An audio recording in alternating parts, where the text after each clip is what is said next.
This is what they say he hung himself with, from the ceiling fan. A grown man found hanging in his bedroom. Nothing is basically coming out the ceiling. The only suspect, the mother of his child. And on the night this happened, you tied a cord around his neck? No.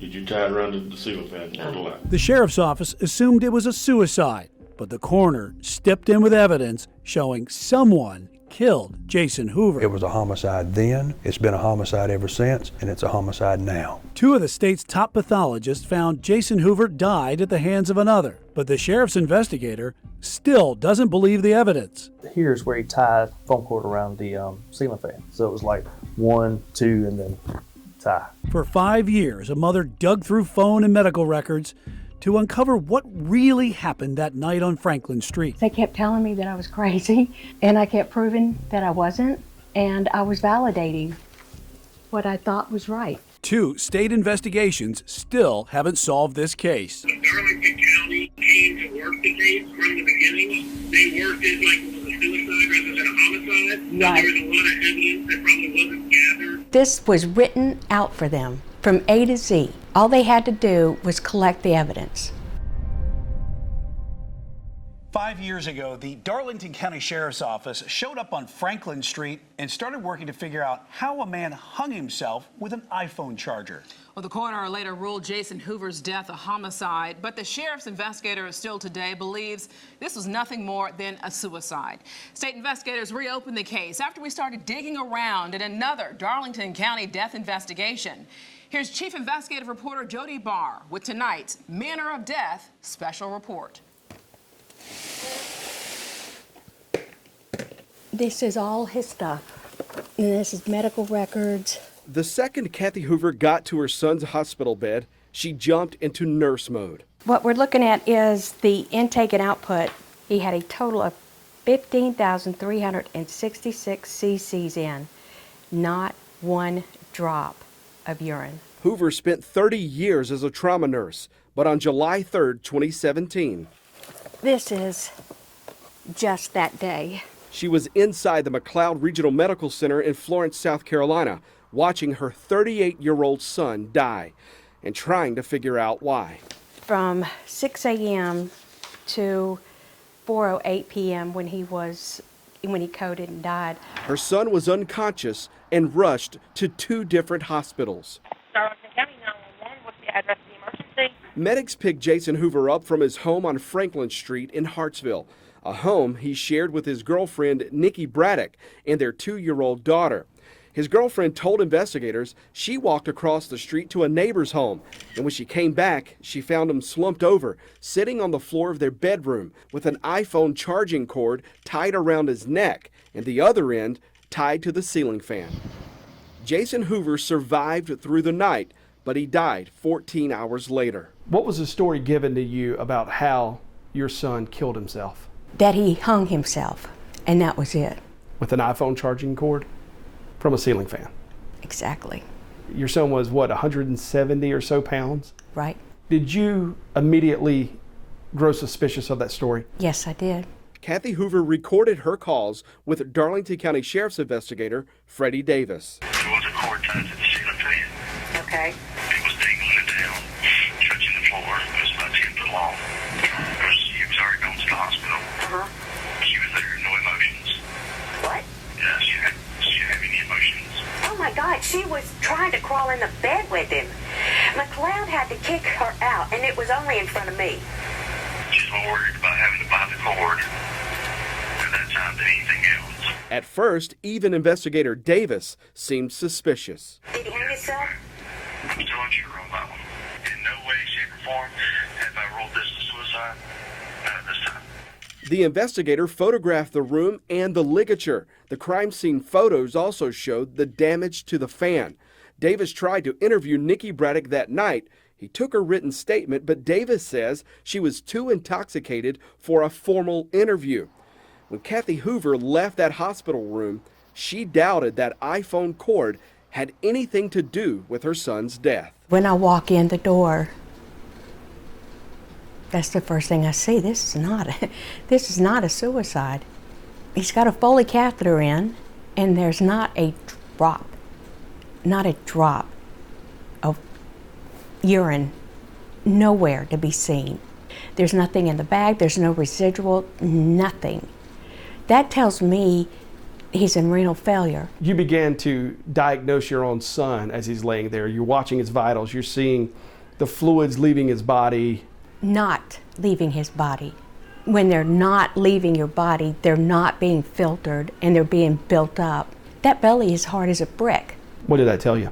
That something's wrong here, that there's a swollen up liver and it's an injury. Hoover believes someone beat her son, strangled him, and staged the hanging. The photos I took the night of the incident. Investigator Freddie Davis spent a little more than a month working the Hoover death. He closed his case, convinced Jason Hoover killed himself. Here's where he tied foam cord around the ceiling fan. The way that I seen it, that he took it and he wrapped once, wrapped twice, and then he tied it. I think he was scooting down the wall, and he was easing down the wall, and once he got so far, and it finally tightened up around his neck, and he was sitting up against the wall like that, that when he passed out, his feet kind of slid out from under him, but you could see where it looked like his heels had slid across the carpet. Davis admits convincing his own people a grown man hung himself from a ceiling fan, and people go, well, yeah, but it was a foam cord, wasn't easy. So you can see where the weight that was bared down on it. We're talking half or a third of that body weight. Davis's evidence log shows he collected the iPhone cord and Hoover's clothes. The log doesn't show he collected the cell phone the couple shared. He also photographed a thumb wrench under the dresser near where Braddock says she found the body, but that wrench is not on the evidence log. I just can't tell you who did it. I can't tell you who's involved, who are the people. Coming up, a note surfaces, something investigators never saw before. The question was, did you strangle that man? Your response was no. Did you strangle that man last July? Your response was no. They have indicated deception was found. And the dead man's ex-wife meets with state investigators. She said, I know how to kill him and make it look like a suicide. And an autopsy changed everything. It was a homicide then, it's been a homicide ever since, and it's a homicide now. When our manner of death investigation continues after the break.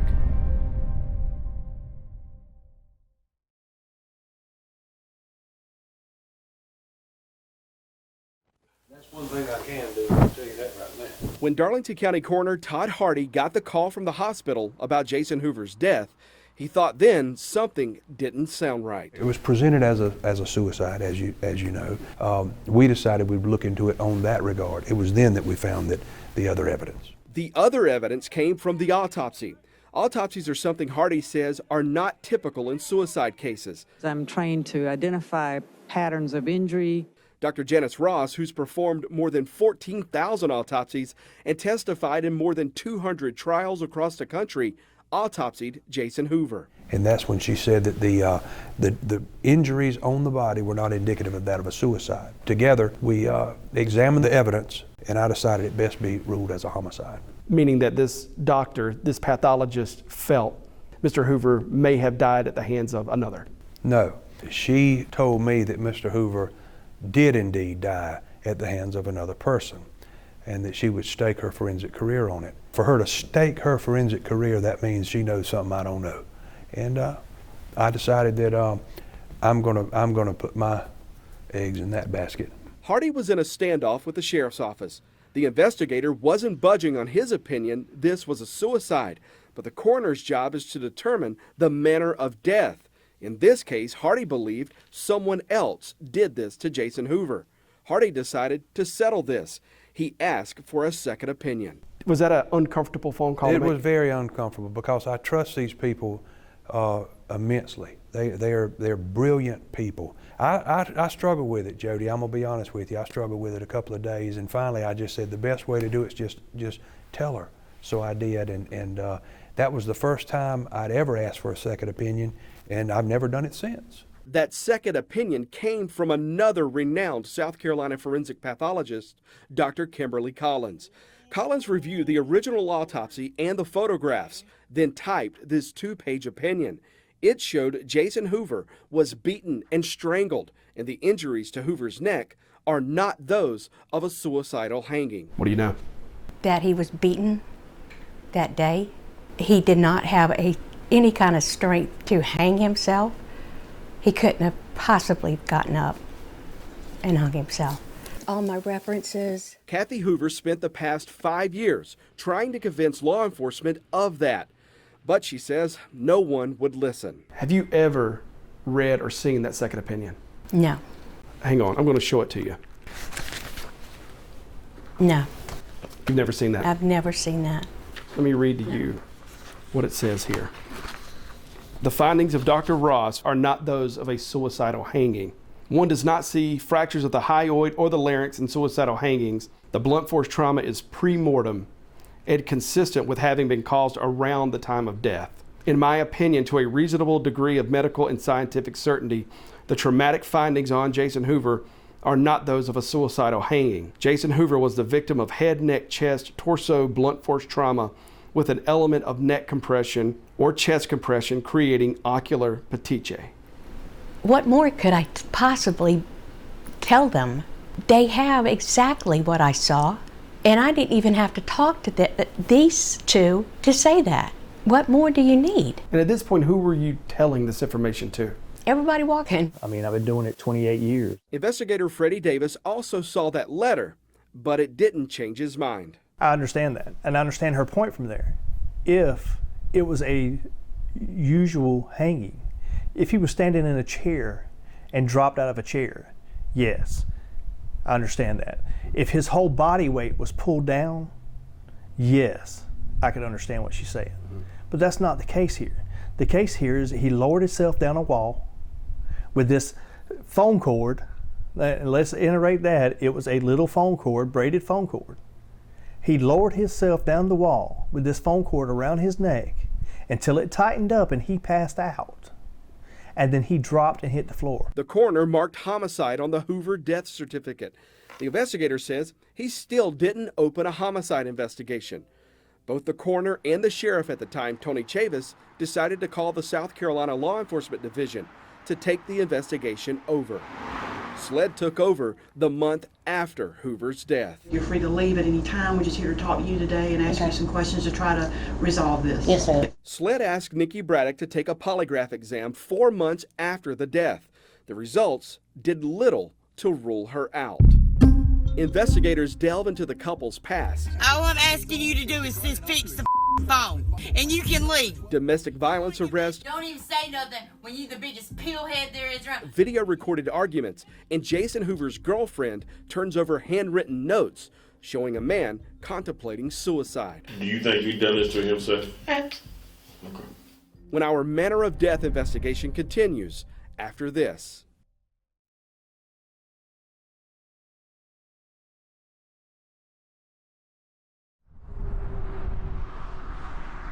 Two months after the polygraph, Is it recording? SLED agents video recorded this interview with Nikki Braddock. It was 7 months after Jason Hoover's death, and investigators still hadn't solved it. We're here to talk to you about some of the same information you provided in your written statement. Okay. You're free to leave at any time. We're just here to talk to you today and ask you some questions to try to resolve this. Yes, sir. We filed a Freedom of Information Act request for the Hoover case file. In it, we found 2 video recorded interviews with Nikki Braddock, the one from 2018 and another from sometime in the past few months. We can't tell you when this interview happened because the Darlington County Sheriff's Office didn't state it on the recording, and the sheriff wouldn't tell us when we asked. Nikki, just so you know, everything we say and do here is being recorded, okay? Okay. And like we told you earlier, you ain't done nothing wrong, okay? Okay. But we're going to read the Miranda rights to you. We do that for everybody we bring in here, okay? Braddock told investigators she and Hoover spent the evening drinking and taking Hoover's prescription pills. The pills are known as Klonopin, a benzodiazepine Hoover used to treat a mental health condition. Braddock says she last saw Jason Hoover alive inside their home when she ran across the street to her neighbor's house around midnight. I said, I want to say when I went over to Ricky's, I was gone 30, 45 minutes, but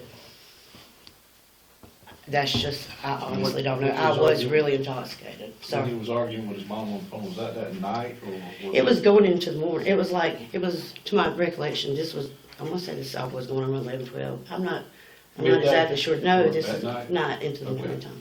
Okay. But it was because Mr. Harvey, Ricky's daddy, had walked. He had Alzheimer's real bad, and he would sometimes get out walking, and Ricky would leave sometimes, and his daddy would get out, and we seen him, and I walked back over to the house, and Ricky came up. I talked to Ricky for, like I said, I want to say it was about 30 minutes or so, could have been longer. All that transpired while I was gone. Text records provided to us by Kathy Hoover show she was arguing with her son at around midnight. Text in the months before his death show Hoover had given her son thousands of dollars to help him pay car payments, utilities, even child support for his 3 other children. Text records show the final text exchange between Kathy Hoover and her son. It happened at 12:10 a.m., an hour and 10 minutes before the 911 call to Franklin Street. Over the next 22 minutes, the text continued after Kathy Hoover refused to send any more money. Jason Hoover accused his mother of fraud and warned her that Nikki Braddock would report it.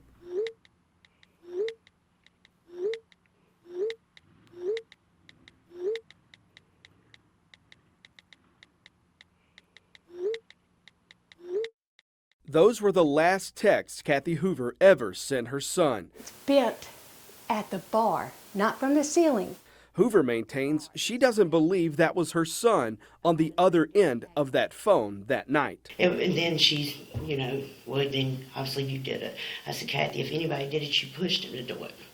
That's just in my heart. That's what I felt, that last thing, when I'll see you on the other side, or then again, I won't be going to hell or something. I think that just, I've been in the point on pills and being depressed and drinking where I can see first it could, and I know how fragile Jason was at different times, but like I said, he talked about it, but he never, actually went through it with me.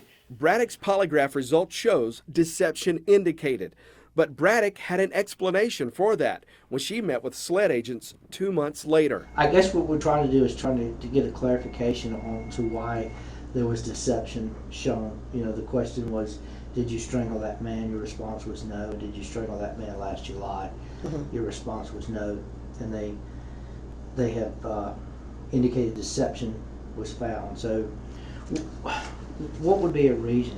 The only thing that I can think of, and I'm embarrassed to say this, but I thought about it, when me and Jason, sometimes when we did have sex, we did, not choking each other out, but that we did do that from time to time, and there have been arguments where he's choked, like when we were arguing, because we both got CDV, where he's put his hands on my throat and I put my hands on his throat, so I don't know if that could be it, but as far as, if she would have asked, did you kill Jason? She didn't come out, and I said, well, if you said, did you kill Jason Hoover?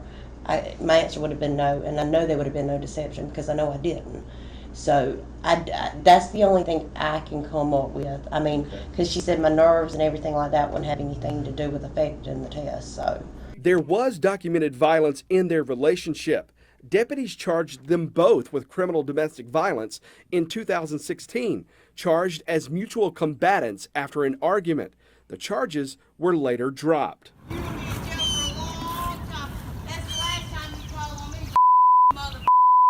Deputies again charged Braddock with CDV after this argument. Jason Hoover recorded in April 2017, just 10 weeks before his death. He told deputies then that Braddock hit him, and deputies arrested her.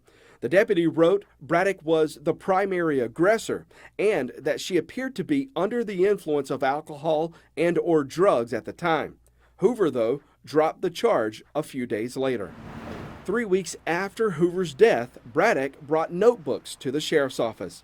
They were supposedly Jason Hoover's handwritten notes threatening suicide in the weeks and days before his death. And see, I feel guilty because when he said, Nikki, on that Wednesday, I want to kill, I just don't want to be here anymore. It's not worth living, whatever the case may be. And I was just like, Jason, really, this again? You said, I guess if you say something to somebody so many times, you don't believe them, and then I feel guilty because it wasn't that many days later, and I feel like maybe, I should have tried to call and get him help. So in a sense, for that, I do blame myself. State investigators examined the handwriting. They compared his handwriting samples to Nikki Braddock's.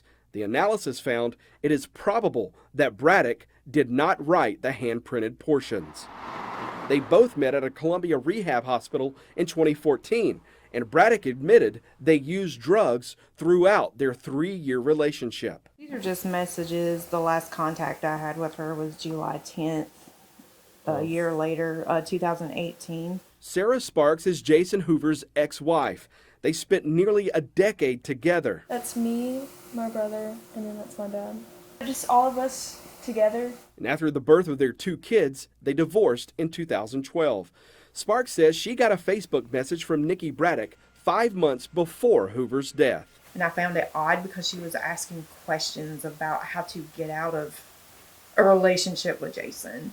And that's how it started. A phone call with Nikki Braddock in the weeks before Hoover's death brought Sarah Sparks face to face with a SLED agent, where she gave this statement detailing that phone call with Nikki Braddock. She said, I know how to kill him and make it look like a suicide. Sparks says she wasn't surprised Hoover threatened suicide. It was, she says, part of a Jason Hoover relationship. He would always, if something didn't go his way, or especially during the times when our marriage was ending, he would come to me and say, I'm going to off myself, I'm going to take some pills and I'm just done. And what he would do is literally just take enough, 5 pills to make him sick to the point he would go to the hospital. I always told him he was a coward, or described him as a coward. He was more talk than actual doing. He would have never, he would have never left them here, his kids here, to grief like that. Investigator Freddie Davis believes Nikki Braddock had nothing to do with Jason Hoover's decision to take his own life. But then you got this 125-pound girl that they're saying beat this 200-pound man up and strangled him to death. That was so wasted she could hardly stand up at the time that I seen her, in a time frame of 3 to 5 minutes. You don't buy it? I don't buy it. I don't see it. SLED closed its case and delivered the case file to the South Carolina Attorney General's office on the 1-year anniversary of Jason Hoover's death. A SLED agent later wrote in the case management history, spoke with AG's office, and they are going to indict Braddock on charges related to Hoover's death. The AG's office says it would not have said that, explaining the prosecutor likely told SLED it was reviewing for indictment. The AG had the case for more than 2 years. Much of that time was spent on the handwriting sample analysis. And we were kind of waiting on one last piece of evidence to make our decision on what we were going to do. Unfortunately, that SLED report came back, and at this time, we don't think we could prosecute this case. Are you telling me that the handwriting came back and it was his? Yes, the handwriting came back to match his. The Attorney General's office called Kathy Hoover 2 years ago to tell her the results of the state's investigation. The circumstances of the case, the way it was handled at the beginning, and some of the evidence that came back, and now that some of the witnesses have died, we would just be unable to prove that case. One of those witnesses, the neighbor across the street. He died the year after Hoover's death in the middle of the SLED investigation. At that point, we can only work with what exists, right? We can only work with the evidence that was collected before we were on it. We can't go back in time really and go look at that scene and kind of gather that evidence. And I wish we'd had this case in the beginning, because I think the investigation could have been done a lot better. My job is to take the evidence that's there and try to prove it to court, and I just don't see us being able to do that in this situation. The AG's prosecutor told Kathy Hoover he sent his investigator back to Franklin Street to find someone, anyone, who might have seen something that night. The case file shows that investigator turned up nothing. It doesn't appear to me to look like a cover-up more so than just bad police work. Unfortunately, in smaller areas where resources are more limited, this tends to happen. Well, it sounds like if somebody needs to be murdered, you stick their asses on up to the damn park. That's it. There's because I wish I could disagree with you. The Darlington, Hartsville, Marlboro County, Dillon circuit, we get a lot of cases out of there. They're not always the best. So now we just have a death certificate that says a homicide and absolutely no answers whatsoever.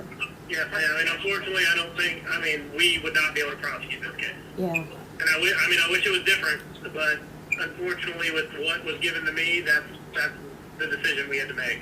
You think in this case, you did everything you could do to get the best answer possible? I did, yeah. From what I had at the crime scene, what I got from talking to people, what I got from talking to the neighbors, what I got from talking from her, everything that I got that I made a conclusion, I did what I could with what I had. Despite the outcome of the state investigation, It was a homicide then, it's been a homicide ever since, and it's a homicide now. the coroner still believes there was a killer that night on Franklin Street. Was there anybody else in the house tonight that's happened? No, sir. When I left, it was just Jason. Just him in the house? Just sitting on, he was propped up on the couch, yes, sir. Did you do this to him? No, sir. Okay. Did you ever have thoughts of doing this to him? I would rather be dead. I have to ask. Okay. I've lost everything since he died. Because, I told you I got hooked on drugs. I lost about everything. My mom has lost everything. I would have rather killed myself than ever hurt Jason. Don't let this, what we're talking about now, dredge up some old thoughts, okay? Now, I'm not where I need to be right now, but I'm better than I was last year this time. I agree. Yes, Did you know anybody who wanted to do this to him? like I said, he was dealing with people that I didn't know about. Like I said, I didn't know about the cocaine and a lot of the people. There was just some of that stuff I didn't know about. Do you think he'd done this to himself? Okay. I know. In my heart, I know.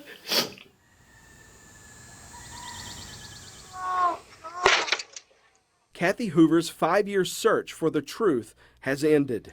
In June, 1 month after our interview, Kathy Hoover died in her sleep. We got this because right after she died, a hummingbird come right up to me and was kissing me all over to let me know it was going to be okay.